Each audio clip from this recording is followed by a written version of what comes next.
Good morning students. आज की जो आपकी वर्कशीट है वो वर्कशीट नंबर 23 है। डेट है आपकी 18 दिसंबर 2020। विषय है आपका सामाजिक विज्ञान, जिसमें आपकी बुक चली है इतिहास की।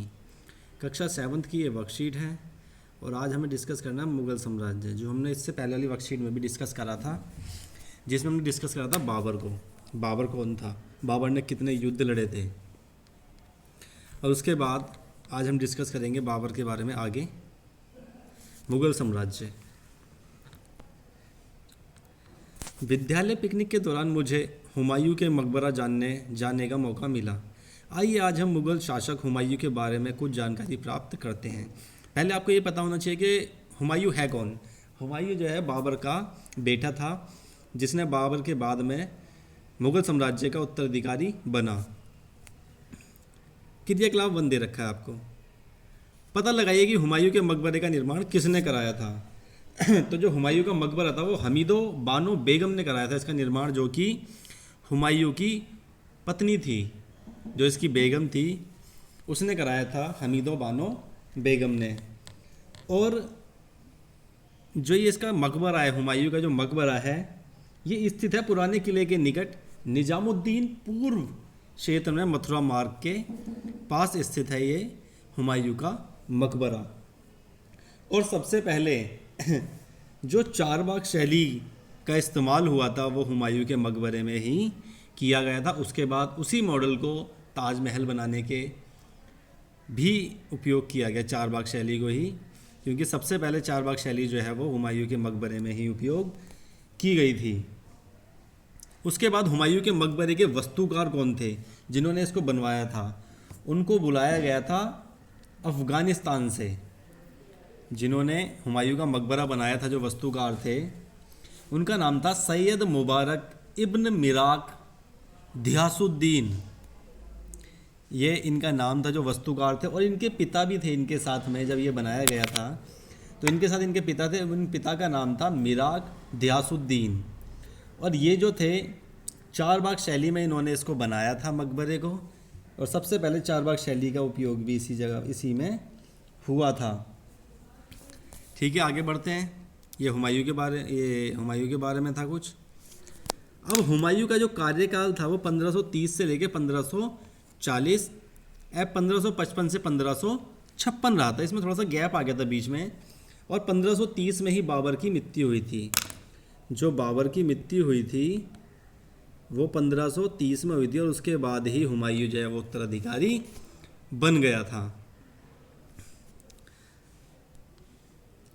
मुगल ज्येष्ठ अधिकार के नियम में विश्वास नहीं करते थे, यानी कि जो मुगल थे वो इस चीज़ में विश्वास नहीं करते थे कि जो पिता का बड़ा बेटा है वही उत्तराधिकारी बनेगा। मुगल इस चीज़ में विश्वास नहीं करते थे, जिसमें ज्येष्ठ पुत्र अपने पिता के राज्य का उत्तराधिकारी होता था।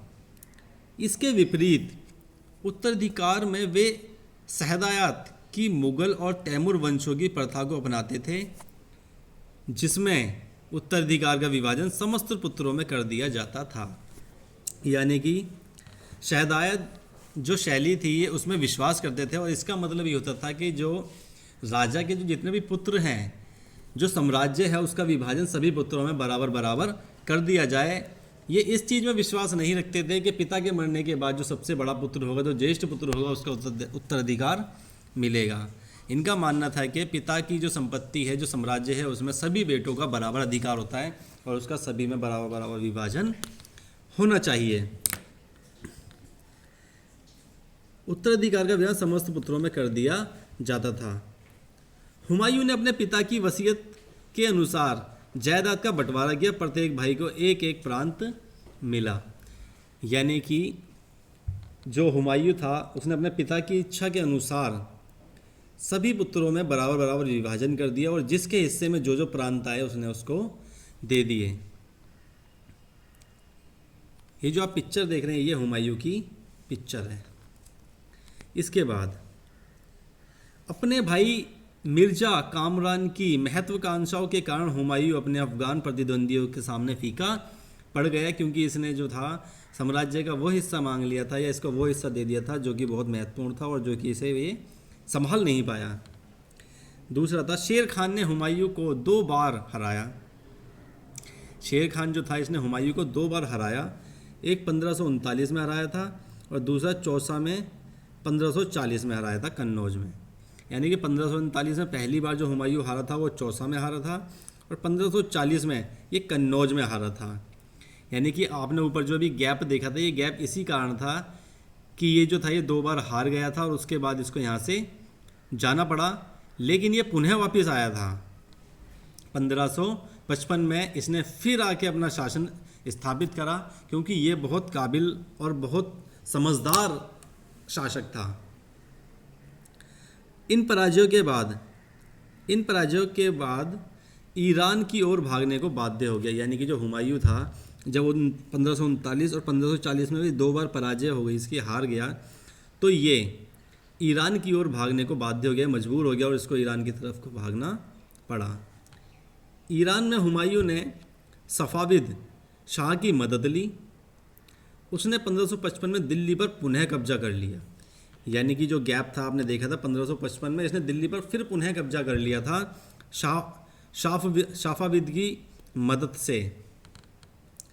परंतु उससे अगले वर्ष इसकी जो थी एक इमारत में एक दुर्घटना में उसकी मृत्यु हो गई। जो हुमायूं था इसकी एक दुर्घटना में मृत्यु हो गई थी। जो आपने कार्यकाल ये देख रहे हैं 1555 से 1556, यानी कि 1555 में तो इसने दिल्ली पर 1555 में इसने दिल्ली पर पुनः कब्जा करा था पुनः, और 1556 में ही इसकी मृत्यु हो गई थी।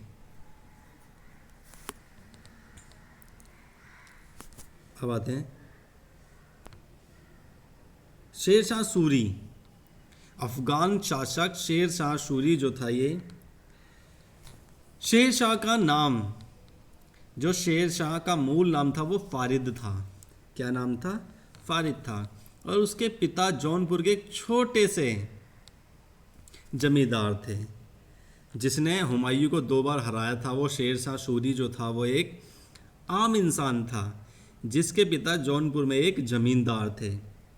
उसके संरक्षक ने उसे एक शेर को मारने के कारण उसका नाम शेर शाह सूरी रख दिया था। जब शेर शाह सूरी ने एक शेर को मारा तो उसके संरक्षक ने उसका नाम शेर शाह सूरी रख दिया। संरक्षक कहते हैं जो उसका हिफाजत के लिए होता है, उसका वफादार होता है, जो उसके साथ रहता है उसकी हिफाजत के लिए, उसको संरक्षक बोलते हैं। शेर शाह ने साम्राज्य में विस्तार और वाणिज्य को बढ़ावा देने तथा संचार व्यवस्था को सुधारने पर बहुत ध्यान दिया। सोनार गांव जाने वाली उस पुरानी शाही सड़क की शेर शाह ने मरम्मत कराई, जिसे काफ़ी समय तक ग्रांड ट्रंक रोड कहा जाता था। यानी कि अगर आपसे क्वेश्चन पूछे कि ग्रांड ट्रंक रोड का निर्माण किसने कराया, तो शेर शाह सूरी ने इसका निर्माण कराया था या इसकी मरम्मत कराई थी। शेर शाह ने कुल 1700 सराय बनवाई। कितनी बनवाई थी? 1700 सराय बनवाई थी शेर शाह सूरी ने।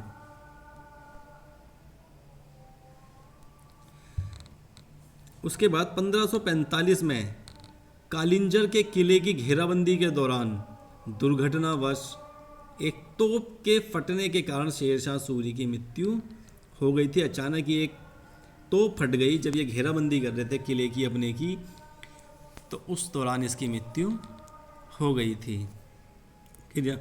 उत्तराधिकार के चयन के लिए मुगल किस परंपरा का प्रयोग करते थे? आज भी राजनीति में उत्तराधिकार के चयन के लिए किस परंपरा का पालन किया जाता है?